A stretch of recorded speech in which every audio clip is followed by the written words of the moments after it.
Hello and welcome everyone to another episode of What's Next Life After Sports. Super exciting episode here today. We got Grayson Willingham joining us. Grayson, I'm not going to steal his thunder, but lived the life that 99% of young boys want to live, which is he was the college QB. And I think we all know that he had a great time playing sport in college, had a better time in college, I'm sure. So this is going to be a great conversation. We're looking forward to it. But Grayson, great to have you, man. Louis, thanks for having me on. I appreciate it. Dude, super excited for this conversation. It's gonna be a ton of fun. So you're a college QB, man. You live the life. This is pretty cool, I have to admit. But tell us a little bit about yourself, man. Where'd you grow up? Where did you go to school? Sort of how did you fall in love with football? And then we'll touch on your recruitment here in a little bit. Yeah, of course. Happy to get into it. So I grew up in Charlotte, south side of Charlotte, and went to Weddington High School, and Cool. of course played football there. Um, and then went to Lenore University, which is only an Yeah. hour outside of Charlotte.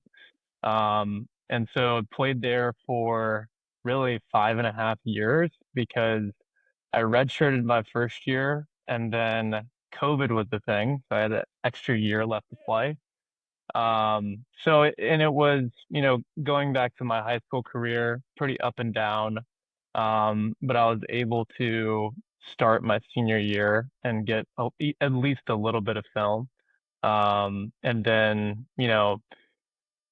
really wanted to go to a place where I felt like I could, make an impact and play. Talking to a couple schools, preferred walk-on options.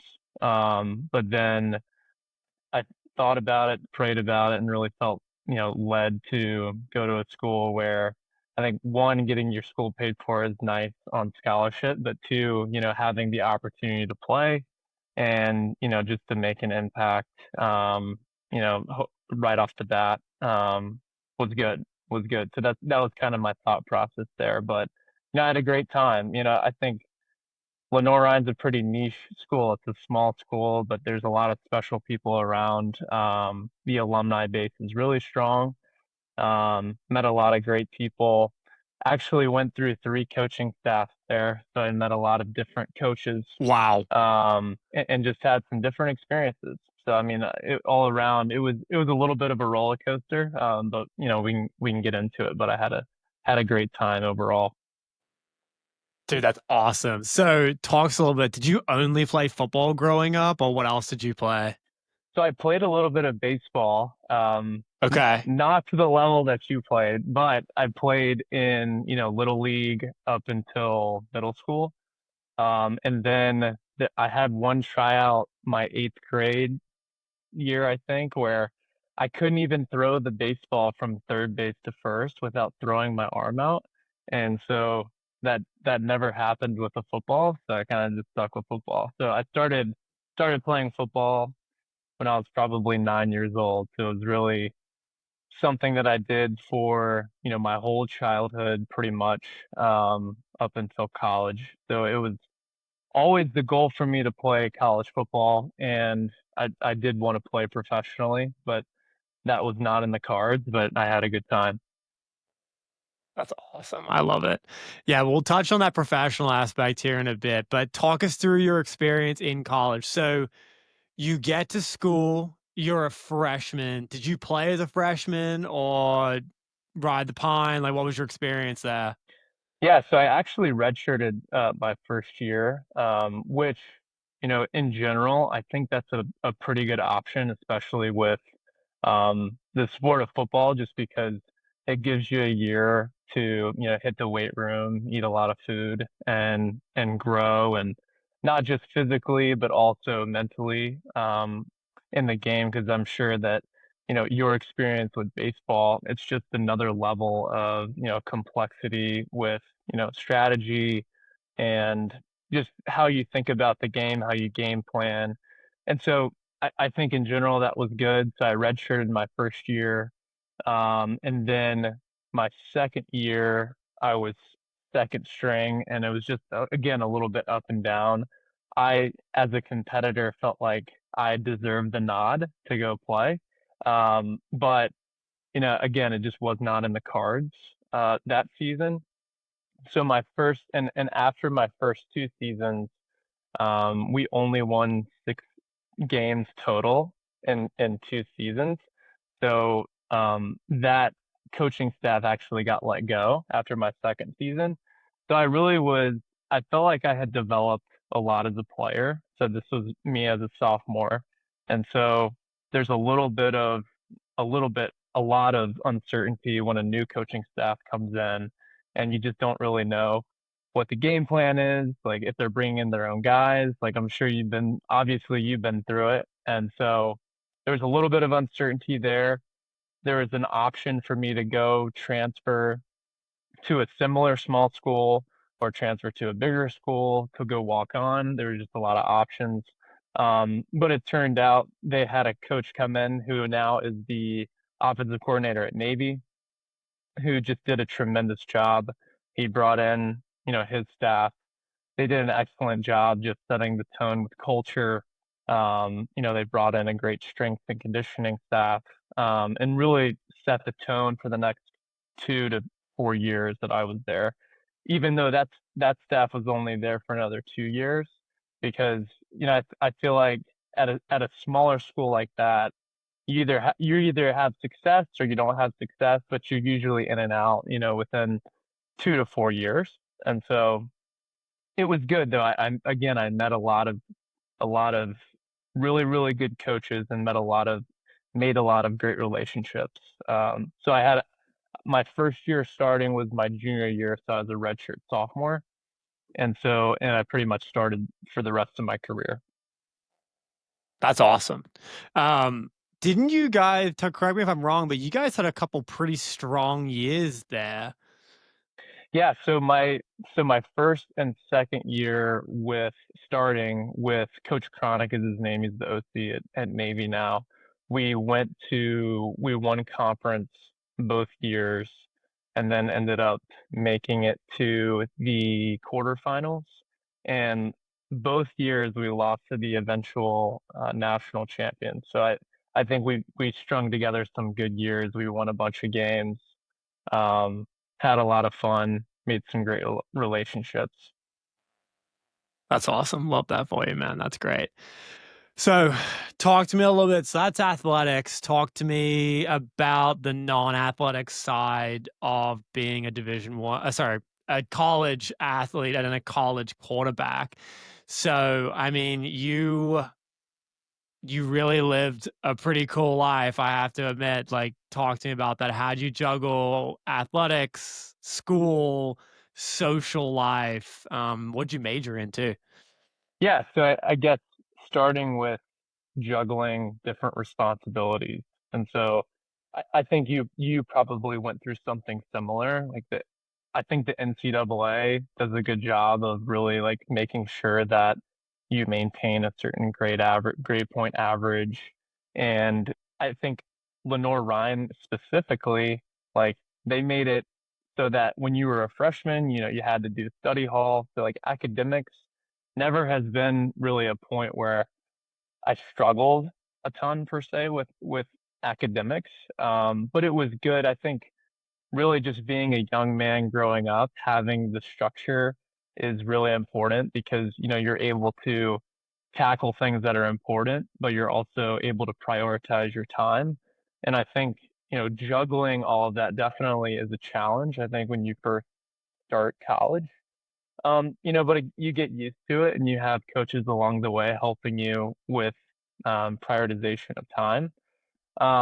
But yeah, I mean, I think it all comes down to blocking out your schedule. And I think you know as well in student athletes, it is a full-time job. It's an all year thing. We have one season, but it's off-season training, it's spring ball, we only had I don't know about you, but I only had maybe one month in the summer where I was off, quote unquote, because you're still doing workouts, you're still maintaining like everything that you're doing in the spring, all through the summer, into fall camp, into the season. And so it's really, and if you're on a good squad, you're playing into kind of the Thanksgiving, Christmas season. So it's it's definitely a full-time job. And so I think, if you really, really want to be there, then you're going to make the most of your opportunities and you're going to really want to grind, and really love doing all that comes with it. So that's maintaining grades, that's, going to practice, weightlifting, study hall, all that good stuff. Completely agree. And from memory, you had a pretty good GPA when you graduated, correct? And you had 2 degrees when you graduated. Yeah, so I studied accounting. I started with accounting only actually. So I took a couple accounting courses in high school. I was like, okay, like this is kind of interesting. Like, I think in general, what I didn't want to do is, and this is different for other people, I'm sure, but I didn't want to just go and get a general business degree. I wanted to get some technical knowledge in some specific field within business. And, after having some conversations with some mentors, and I think accounting is really the language of business. And if you understand, it doesn't mean you have to go super into the weeds to understand business through accounting, but it helps you paint a picture of, how a business works in terms of, the three financial statements and all that good stuff. So I think that so I basically started with accounting, and then that was honestly a little boring for me. And so I was like, what else can I do kind of along these same lines? And so I got into finance. And so I ended up graduating with a dual degree in finance and accounting. And then, like I mentioned, because I redshirted and I had a COVID year, I stuck around and got my MBA with a concentration in accounting. That's awesome, dude. Good for you. Yeah, I mean, you definitely were the epitome of a student athlete. I can say a lot more than myself. So kudos to you, getting to live, the dream as a college athlete, but also being a really good student. So that's awesome. Thank you. So I want to talk a little bit about a different kind of recruitment. So you did your 5.5 years, you graduated with 3 degrees when you left, and you decided to hit the corporate world in a consulting role. I know we were at the same company and on the same team, but I want to hear about your recruitment journey into consulting and what that looked like, and how you ended up where you ended up. Yeah, so it was honestly really difficult for me to, get into, the field that, I mean, I guess taking a step back, honestly, I didn't really know what I wanted to get into. I just knew that I wanted to be like looking at companies and working with companies in some form or fashion. You always kind of coming up, you always see in Hollywood the investment banking and how it's pictured. And, everyone, I don't know about everyone, but everyone wants to make money and do deals and all that kind of stuff. And so naturally, I basically sought out investment bankers and talked to them. And, I was able to, one thing that I mentioned earlier is Lenore has a very good alumni base. They know really people everywhere in the country, from different walks of life, different businesses, and also some bankers on the street. So I was able to, get in contact with some of these, like managing directors, that kind of level. And with my background, I actually had a conversation with an investment banker who's an MD, for a more boutique firm, but he was in Minneapolis. Got on the phone with him, and he basically, and this is after tons and tons and tons of conversations and reaching out to people, and setting up coffee chats. So anyway, I was on the phone with him, and he mentioned to me that something that he's seen people in my seat at the time do is, if they have the background of accounting, of finance, and they kind of want to get into investment banking or something on the buy side, transaction advisory is a path to do that. And so what I wanted to do, what I did not want to do, and sometimes that's just as important as, knowing what you want to do is knowing what you don't want to do. So one thing that I didn't want to do was go to a very small shop and be very concentrated right off the bat.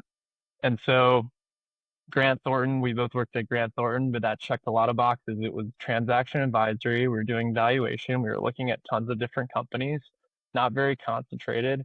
I mean, we did all sorts of stuff there. I mean, it was not concentrated to just one form of analysis. And so that's kind of what led me down that path. I think, when I talk to people just a little younger than me who are in that spot and looking for places to work, that was that is some of the recommendation that I give is maybe not go to such a concentrated role, first off the bat, but maybe go somewhere bigger where you get the training and you get to see a lot of different companies, and do some different things. I think that's great advice, and I'd say a pretty great recap of our first jobs. And that's excellent. I couldn't really add to that a ton more than you did. I think that was honestly a terrific breakdown of exactly the first role, the thought process behind it. We did see a lot of different types of transactions, a lot of different types of industries and companies. I think that's a really terrific breakdown. And for those who are thinking about making the transition into a mergers and acquisitions role, investment banking role, or consulting role on a finance side, I think transaction advisory, financial consulting is a really terrific place to start before you head to hedge funds, private equity, private credit, which we can touch on here in a second, or other corporate development, corporate strategy. It's a really great launching pad that gives you all the skills that you would need to be successful in the next role.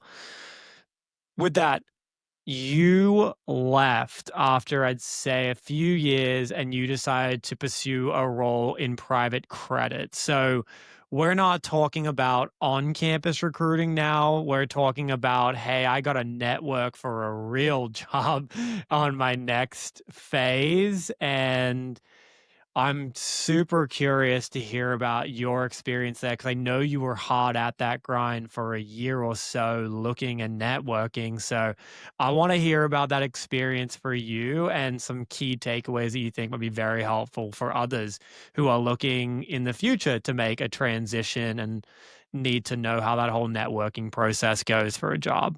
Yeah, absolutely. So I mean, at Grant Thornton, like we mentioned, we did a bunch of different things. I kind of leaned more towards debt valuations, doing a little bit in structured products, but kind of, reading through credit agreements and looking at, private credit. We did a bunch of research on private credit, I remember, at our time at Grant Thornton. And so that was a field where I was always interested in. When I hit the 2 year mark at Grant Thornton, I started reaching out to some people. Um, I actually sent in 156 job applications on LinkedIn, and I'll go back to that point. But so much of it was such a grind that it was probably, I would say, a 13 month process of reaching out to people, setting up coffee chats, whether it's just a phone call. I was scrappy and I just wanted to talk to people in the space. And I wanted to make it happen. But it's a very, very tough industry to break into. But what I would say, I guess, in terms of one recommendation I would have for someone trying to move to that side would be to not waste your time like I did sending in resumes and sending in job applications without first making a connection at that firm. And I think that's super important and it goes a long way. Um, I think, these days it is very, very difficult to make that jump. And I mean, you really have to stand out in the stack of resumes to just even get an email back or a call back. And so I think, in this day and age where so many of us are comfortable behind the keyboard or, behind a LinkedIn profile and sending in, a resume, which is super easy, if you're able to take that next step and network and reach out to people, even if it's just trying to get your foot in the door for not even just a formal interview, maybe just it's a call, maybe it's, a coffee chat, but something to get face to face with people. I think that the generation of people in the workforce that are the decision makers, I think that they really appreciate the face-to-face communication. And if you believe in yourself and you're confident, I think that goes a long way. And so, it was some resilience, but if I could go back and go through that process again, I think I would save myself a lot of time by first trying to reach out, in other ways rather than just sending in job applications. I think that would have been a more efficient use of my time. I completely agree. And I mean, one, that's an incredible story. And two, if I have somebody reach out to me on LinkedIn that I have some connections to, or their reach out makes sense and it's relatable, and I understand the direction of where they're trying to go with that. So that is one caveat I'd put in there for those people who are going to try and network and reach out via LinkedIn or email. Make sure there's something that I can relate to, that I can understand your journey and why you're trying to pursue this. And I will almost always jump on the phone and have a conversation with you. I'm I know I personally and my friends are very interested in helping the next generation of people, especially you student athletes and parents of student athletes who are watching this.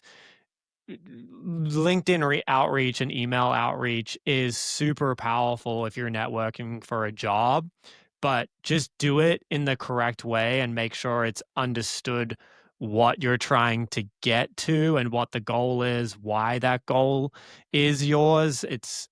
It's very powerful, but if you're going to hit me with a, "Hey, can we chat?"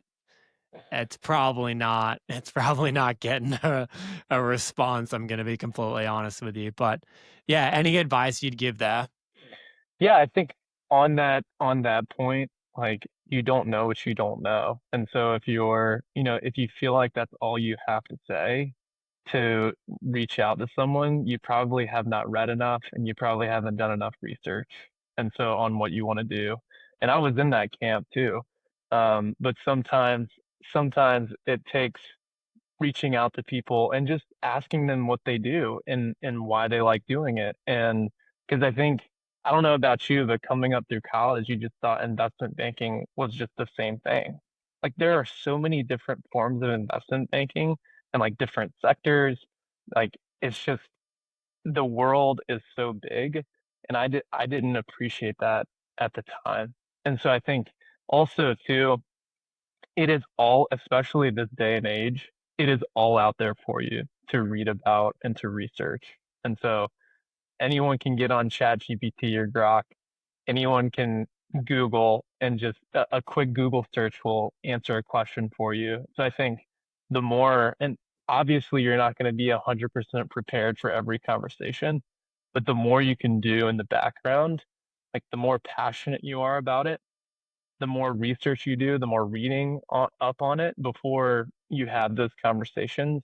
That's really, I think that will tell a lot about kind of just not even just like what you want to do, but the type of person you are and how passionate you are about making it happen.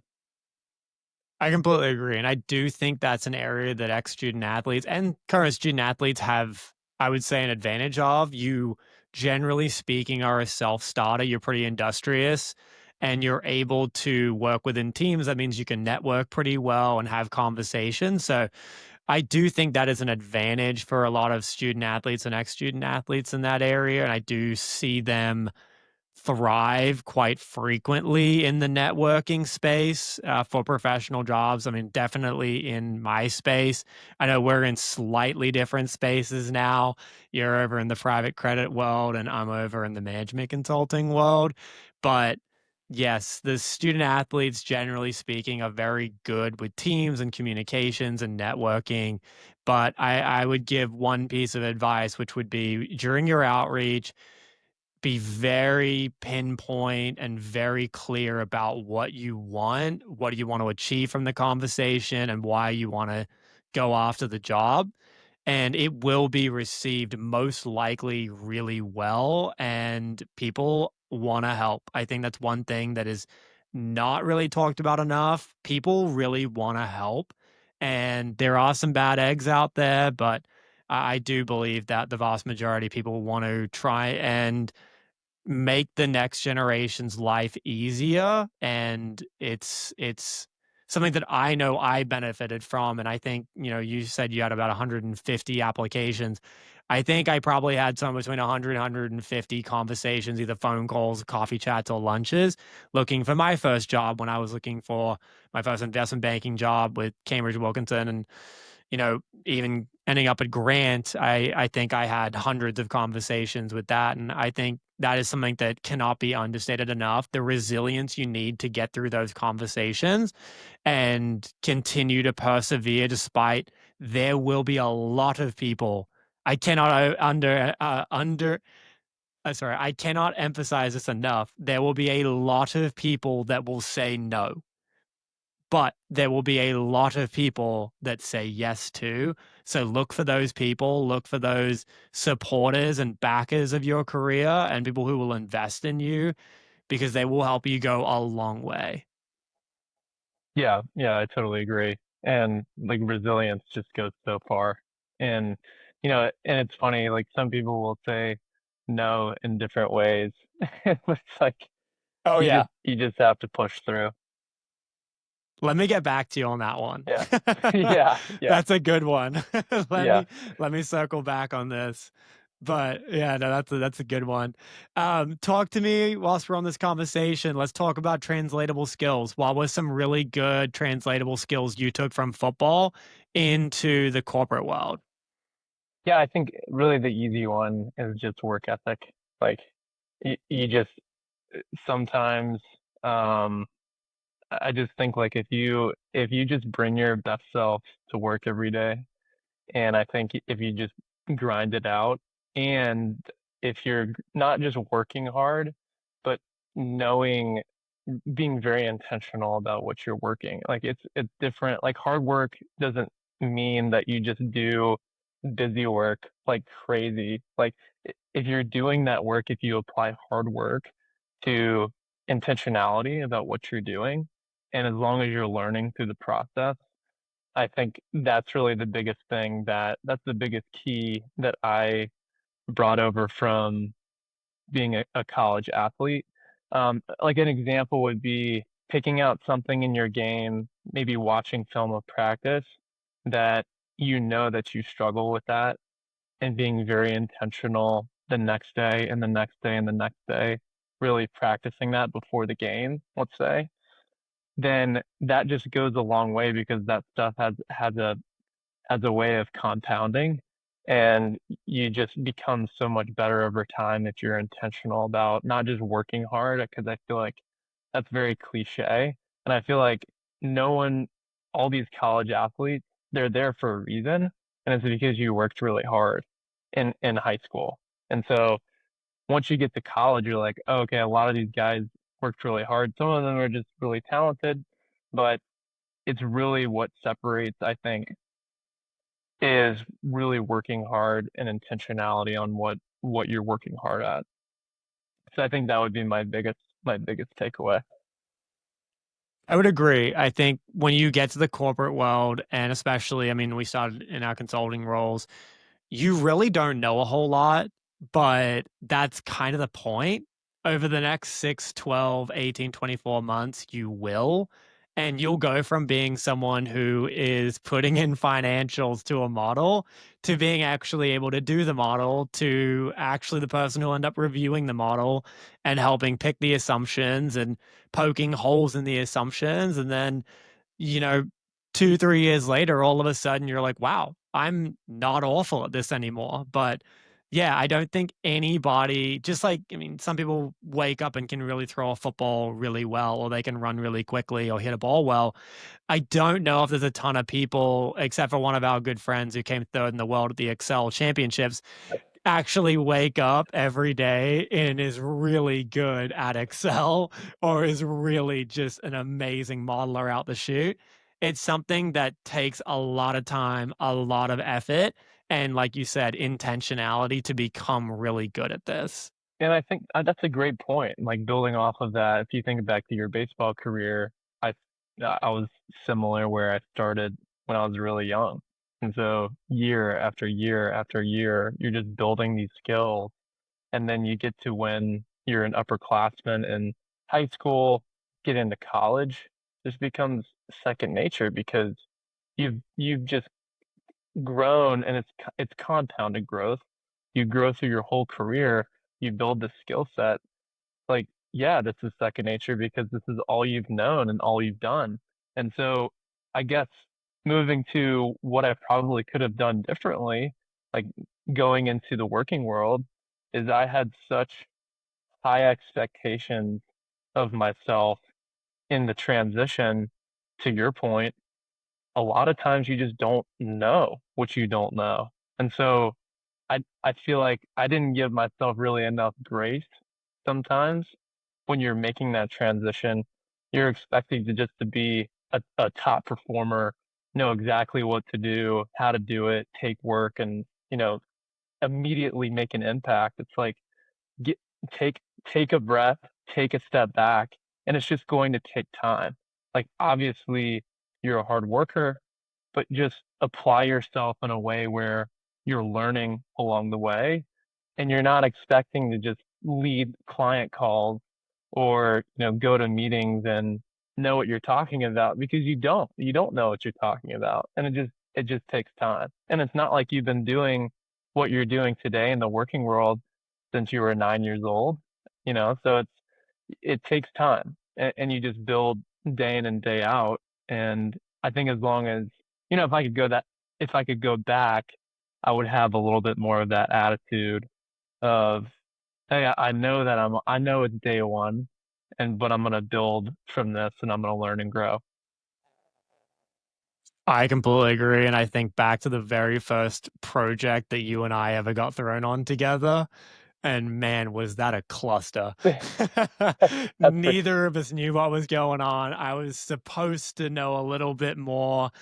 We were very good at faking that one till we made it. And I'm sure we gave our very brand new promoted senior manager some serious heartburn on that project. I think it was still going like 6 months later, just hanging out there in the background. right, right. I'm glad we can joke about that now, but I will admit, I think we gave our managing director and our senior manager a stroke over that project. But One of our bigger that was projects too as a team, they just said, yeah. Louis Grayson, you guys Yeah. got it. Yeah, I think that was an irresponsible decision, but I'm glad we did it. So that was great. I believed in us too. Um, yeah, at times I had questions. But yeah, okay. So you have a unique perspective where in your first couple of roles you've worked at a large company and now you've worked at a smaller. How big is your current company? I think it's a little over 200 employees, so maybe Okay, so 215. yeah, and you guys, your private credit shop, 200-ish employees. Talk to me and talk to the audience a little bit about the differences between working at a dozens of thousands of size company and a couple hundred size company. Yeah, so one of the bigger differences is I really have no time to do anything else other than work. We're just super lean. For example, I'm one of three people on my team. And we handle pretty much all of the debt origination that we apply to our funds. So think about all of the financing, bilateral syndicated financing for our facilities goes through our team. And so, if you look at our total AUM, it's a significant slice of the total AUM. And so I would say I don't really have a ton of time to, do other things. Like, I think at Grant Thornton, again, it was a great opportunity to learn, and there was a lot of op opportunity to do other trainings and learn about different, aspects of valuation or diligence or, modeling, things like that. Um, what I'm doing now is very concentrated, and I think that would be that's probably the biggest difference is just from a time standpoint. But also too, it seems like being at a smaller firm, it's a little bit more intimate with people that you work with, and it's just a smaller place where, you guys, it seems like we can move a lot faster, and we're all more on the same page with certain things. And so I found it to be honestly refreshing because it seems like everyone really wants to be there at the firm, whereas before, you had a ton of different people with, maybe a number of different agendas, whether they wanted to, do this for a little bit and go somewhere else, or it's just a lot of different people, which was also good. I mean, there's pros and cons to both, but I would say that what I do now is a little bit more concentrated, but I'm having a lot of fun with it. I think there's more client interaction, more conversations I mean, since we're in charge of all the debt capital raising and the funds, we're talking to bankers and investors and doing, reading through credit agreements, working with, lawyers and so it's definitely very fast paced. So I like that a lot. But also too, I think I'm learning so much about private equity, private credit, fund formation, and how you capitalize certain structure. That's great. My question to you would be, what kind of person and personality would be good at your job that you do today? Yeah, it's a great question. I think a self-starter is huge. Like no one has to come alongside you and get you going every day. Because if that were the case, I don't think you would be at the firm very long. Just because there is so much to do, and time is the constraint in pretty much every scenario. And so I think being a self-starter is really important. I think being a quick learner is very important too, because there are just so many different, I guess, in my specific seat, you know, being in more of a capital raising, but also in kind of in a quantitative seat, you have to know pretty much everything that's going on in all of our funds. So you probably have 40 plus different funds. So they're different strategies.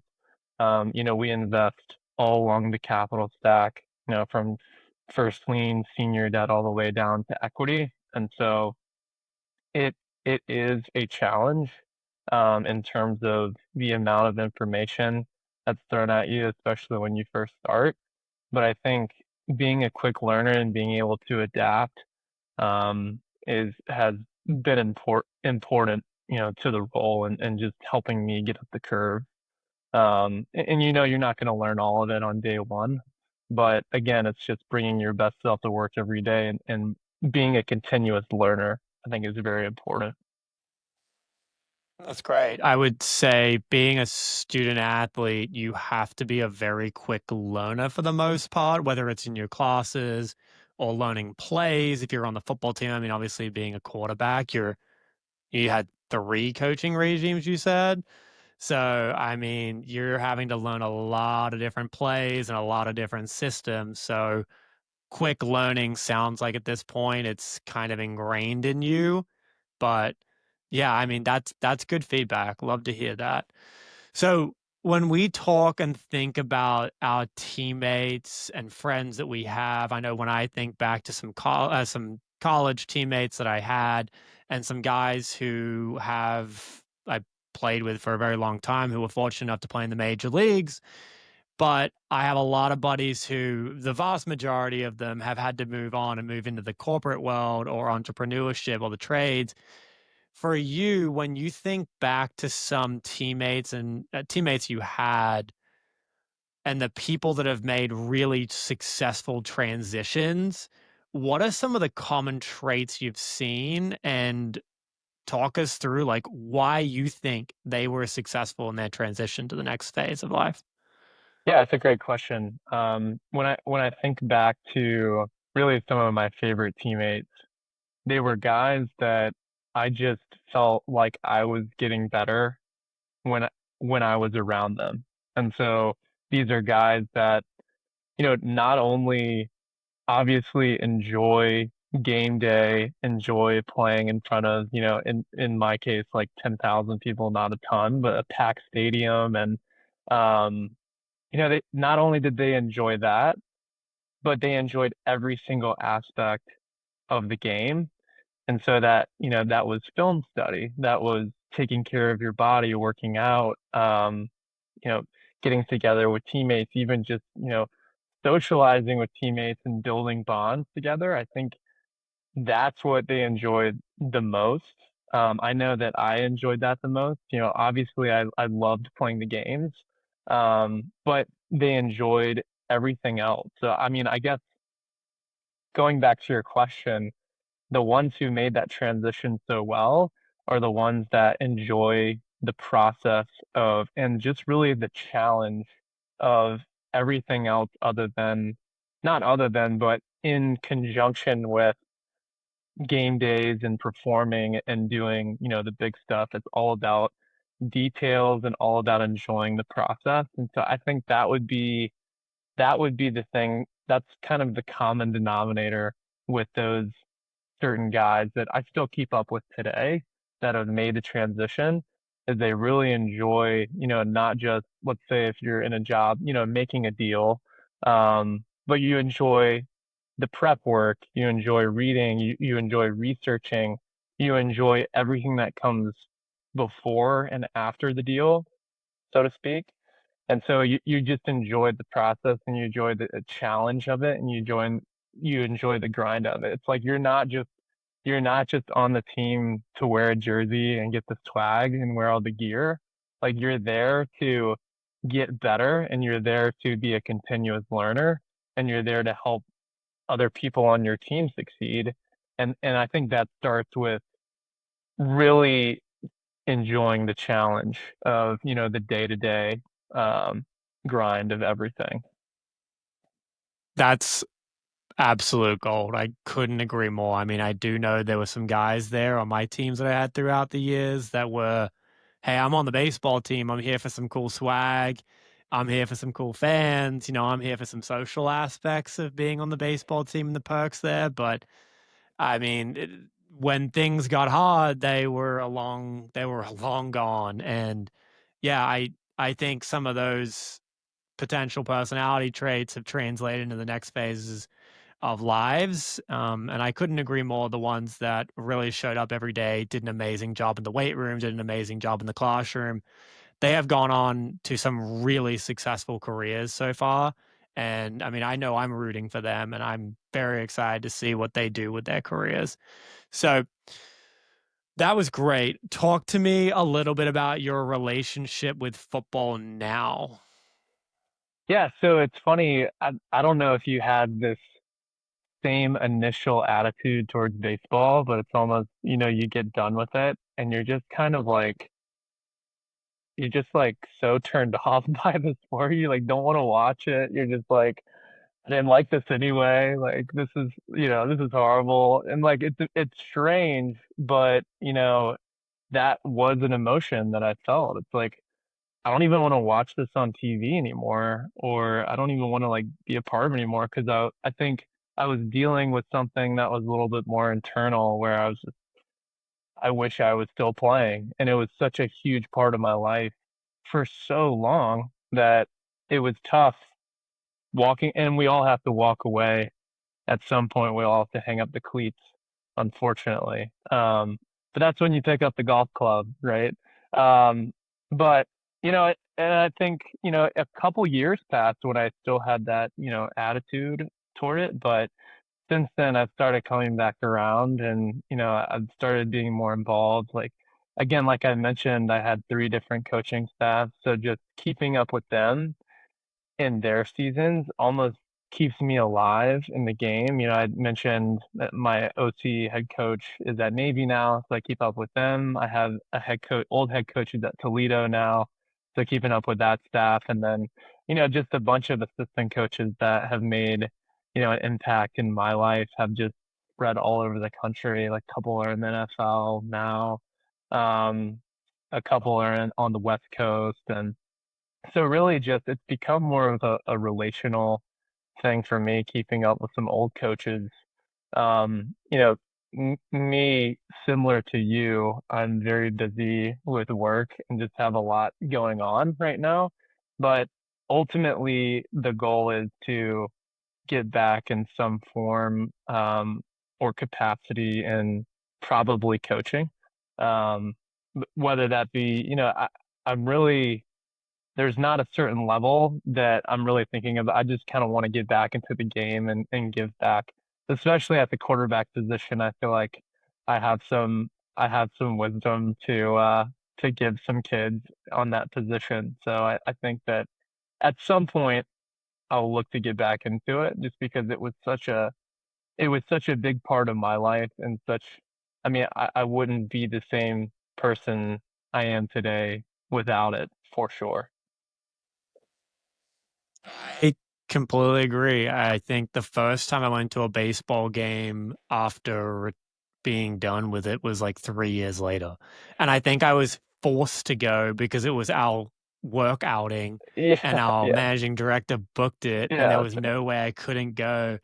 And that was to the Charlotte Knights. But that was the first baseball game I watched, went to, listen to, like anything. I was so turned off by baseball at that point. But yeah, it took me about 3 years to get back into it in any capacity. And it's kind of come full circle. Now I've got a little brother who's a sophomore over at Georgia Tech, and I think I watch pretty much every game of theirs. I go down all the time. I love it. I'm so happy I'm back around it.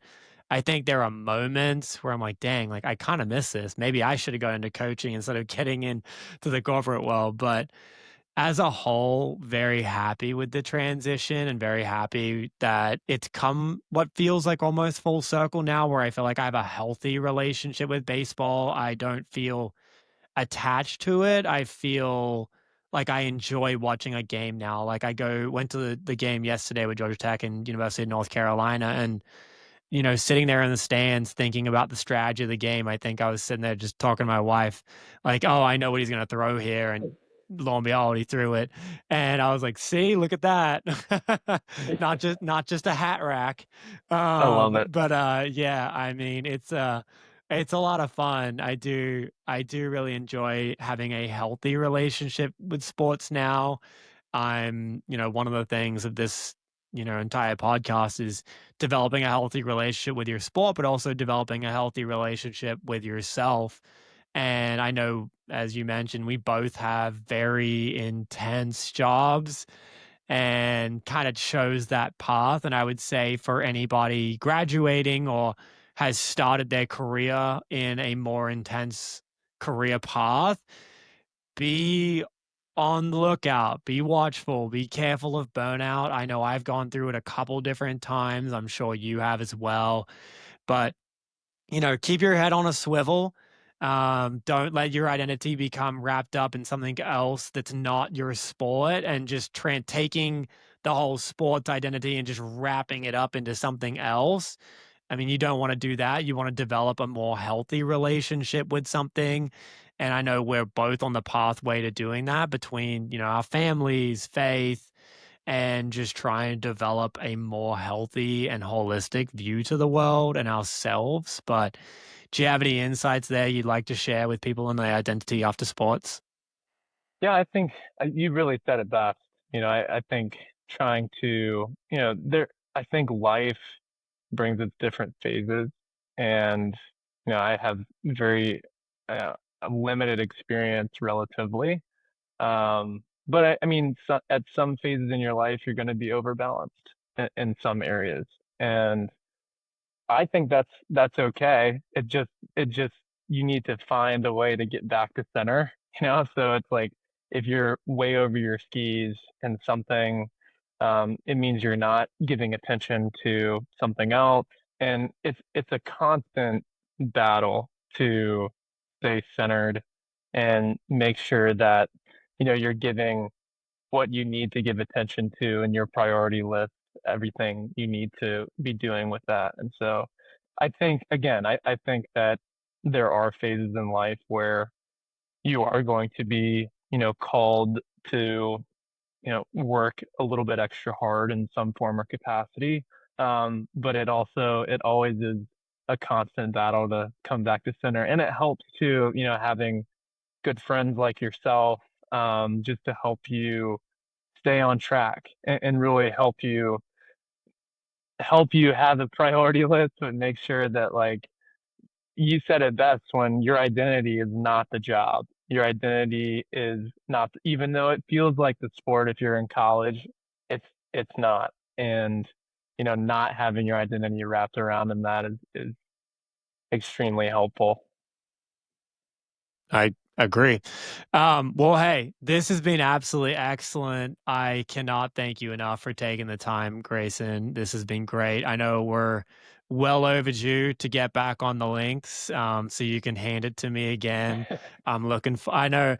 What was your score? What was your best score last summer? Did you shoot even last summer? I think so. My personal best is a 74, so not quite, but Okay. a close. Okay. But Okay. Are I you? wouldn't be able to sniff that right now.